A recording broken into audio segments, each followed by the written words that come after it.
Gusto mo ba ng $5? Kung gusto mo, panoorin mo ang video na ito. Hello mga ka-info! For today's video ay magbabahagi ako sa inyo ng site na nagbibigay sa atin ng $5. So, gusto mo ba ng $5? Kung gusto mo, panoorin mo ang video na ito. Tapusin mo hanggang dulo para makuha mo yung $5 mo. So, let's go! Puntahan na natin ang site na ito at i-discover natin kung paano ito makukuha ang $5.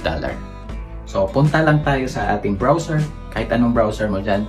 So, punta tayo sa ating browser, ayan, at i-search natin yung Rustune, ayan, Rustune,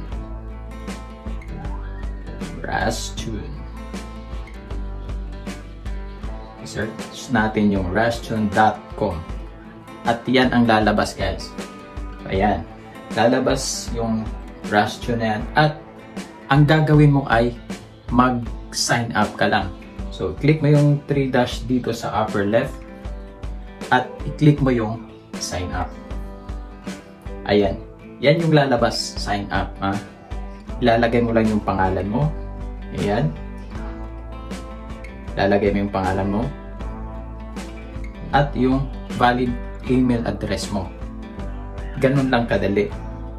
So, for example, ito. Yung email natin and then yung password natin. So sa password, kayo na pong bahala dyan. So dahil meron na po akong account, hindi na po ako gagawa ng ganito. Basta, pag nagawa mo yung password mo, i-click mo lang yung I agree, then sign up. Once na successful yan, automatic yan, magkakaroon ka ng $5. So ganun lang kadali, guys. So ano pang hinihintay nyo? Ang link nasa baba. Register na kayo sa link. Ilalagay ko dyan, nasa description or nasa comment section. Nandyan. Mag-register lang kayo, mag-sign up lang kayo, makukuha nyo agad ang $5 ninyo. So, kung nagustuhan mo ang video na to at more updates sa site na ito, i-subscribe naman ako sa aking channel para updated kayo every time na may pagbabago dito sa site na ito. Yun lang for today's video. Maraming salamat.